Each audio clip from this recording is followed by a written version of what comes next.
ননদের জন্য আমার হাতের স্পেশাল টক ঝাল মিষ্টি জলপাইয়ের আচার তৈরি করলাম। তার সাথে আজকে দুপুরে রান্না করেছিলাম আমার খুবই পছন্দের একটা সবজি। হ্যালো এভরিওয়ান, আসসালামু আলাইকুম। আশা করছি যে যেখানে আছেন ভালো আছেন। আলহামদুলিল্লাহ আপনাদের দোয়াতে আমি অনেক ভালো আছি। আজকের ভিডিওটি শুরু করেছিলাম দুপুরের রান্নাবান্না থেকে। আজকে দুপুরে রান্না করব পালং শাক দিয়ে এই যে দেশি পুঁটি মাছ। দেশি পুঁটি মাছ দিয়ে কিন্তু পালং শাক রান্না করলে খেতে খুবই মজা লাগে। আর ছেলের জন্য 3 পিস কাতল মাছ নিয়েছি। আমি প্রথমে মাছটা ভালো করে কষিয়ে নিব। তার জন্য এই যে ব্লেন্ড করা মশলার থেকে অর্ধেকটা মশলা আমি এই যে তেলের ভেতরে দিয়ে দিয়েছি। তারপরে এখন টেস্ট অনুযায়ী লবণ, পরিমাণ মতো হলুদের গুঁড়া এবং ধনে গুঁড়া দিয়ে মশলাটা একটু ভালো করে কষিয়ে মাছগুলা দিয়ে দিয়েছি। মাছটা এখন ভালো করে মশলার সঙ্গে মিশিয়ে এর ভেতরে পরিমাণ মতো পানি দিয়ে দিব যেন মাছটা ভালোভাবে সিদ্ধ হয়ে যায়। তো এইভাবে কিন্তু মাছ কষালে খেতে বেশ ভালোই মজা লাগে। তো আমি এখন আবারও একটু ভালো করে নেড়ে চেড়ে মিশিয়ে ঢাকনা দিয়ে রান্না করব যতক্ষণ না পর্যন্ত পানিটা ভালোভাবে শুকিয়ে যায়। তো দেখতেই পাচ্ছেন পানিটা কিন্তু শুকিয়ে গিয়েছে। এই পর্যায়ে আমি একটা পাত্রে মাছগুলো নামিয়ে ওই কড়াইয়ের ভেতরে অল্প পরিমাণে তেল দিয়ে দিয়েছি। তারপরে যে বাকি মশলাটাও দিয়ে এখন এর ভেতরে টেস্ট অনুযায়ী লবণ, পরিমাণ মতো হলুদের গুঁড়া এবং ধনে গুঁড়া দিয়ে দিয়েছি। মশলাটা এখন ভালো করে একটু কষিয়ে নিব। তো দেখতেই পাচ্ছেন তেলটা উপরে উঠে এসেছে। এই পর্যায়ে আমি এই যে পালং শাকগুলো মশলার ভিতরে দিয়ে দিয়েছি। পালং শাকটা কিন্তু দেখতে পাচ্ছেন পরিমাণে এখন অনেকটা বেশি, তবে নাড়তে নাড়তে দেখতে পাবেন কত কমে যায়। তো আমি নেড়ে চেড়ে একটু ঢাকনা দিয়ে 2 থেকে 3 মিনিট মতো কষিয়ে নিয়েছিলাম। এর ভেতর থেকে অনেকটা পানি বের হয়েছে। আর দেখেন শাকটা কতটা পরিমাণে কমে গিয়েছে। শাকটা একদমই জালি ছিল।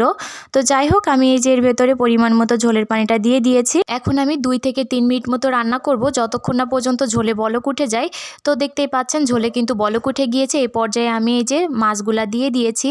পালং শাক রান্না করতে কিন্তু বেশি সময় লাগে না, অল্প সময়ে কিন্তু রান্নাটা হয়ে যায়। তো এই পর্যায়ে আমি ভালো করে নেড়ে চেড়ে ঢাকনা দিয়ে আমি রান্না করব যতক্ষণ না পর্যন্ত ঝোলটা শুকিয়ে যাচ্ছে। তো দেখতেই পাচ্ছেন ঝোলটা কিন্তু অনেকটাই ঘন হয়ে গিয়েছে। এই পর্যায়ে আমি নেড়ে চেড়ে এখন চুলাটা বন্ধ করে দিব। আপনারা যে যেমন ঝোল খেতে পছন্দ করেন সেই হিসাবে ঝোলটা কমিয়ে অথবা বাড়িয়ে রাখবেন। তো আজকে পালং শাকটা খেতে কিন্তু দারুণ মজা হয়েছিল। তো এখন আমি এই যে জলপাইয়ের আচারটা তৈরি করব। তার জন্য এই যে জলপাইয়ের ভেতরে পরিমাণ মতো লবণ এবং হলুদের গুঁড়া দিয়ে আমি জলপাইটা সিদ্ধ করে নিয়েছিলাম। এই জলপাইয়ের আচারটা মূলত আমি তৈরি করছি আমার ননদের মেয়ের জন্য। ও জলপাইয়ের আচার খেতে অনেক বেশি পছন্দ করে। যারা রেগুলার আমার ভিডিও দেখেন তারা কিন্তু দেখেছেন আমি জলপাইয়ের আচার 2 বার তৈরি করেছিলাম, অথচ আমার আচারটা কিন্তু একদমই শেষ হয়ে গিয়েছে।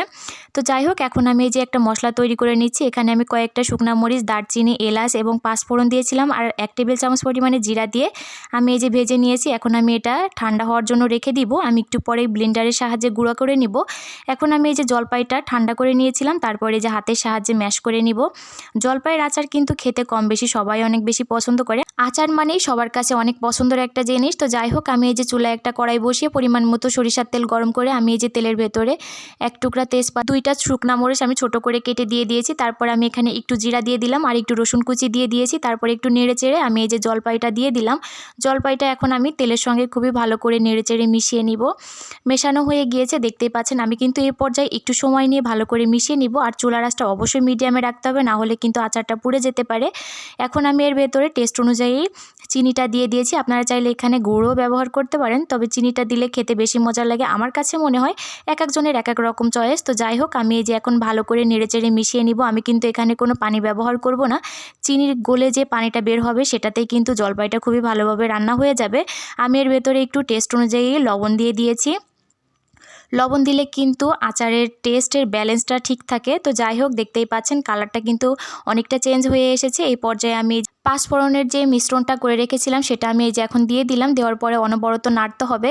এই পর্যায়ে কিন্তু নাড়াটা একদমই বন্ধ করা যাবে না। যে কোনো আচার তৈরির ক্ষেত্রে নাড়া কিন্তু একদমই বন্ধ করা যাবে না। আর একবার যদি আচার পুড়ে যায় সেই ক্ষেত্রে কিন্তু খেতে একদমই মজা লাগে না।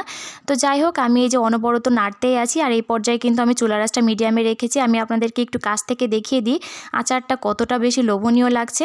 তো আমার আচারটা কিন্তু প্রায় শেষের দিকে। আমি এই পর্যায়ে এর ভেতরে একটু করে সরিষার তেল দিয়ে দিয়েছি, তাহলে কিন্তু খাওয়ার সময় খুবই সুন্দর একটা স্মেল আসবে। তো আমার আচার তৈরি হয়ে গিয়েছে। এটাই ছিল আমার আজকের ভিডিও। আজকের ভিডিওটি কেমন লেগেছে অবশ্যই কমেন্ট করে জানিয়ে যাবেন, আর ভালো লাগলে অবশ্যই শেয়ার দিবেন। ধন্যবাদ।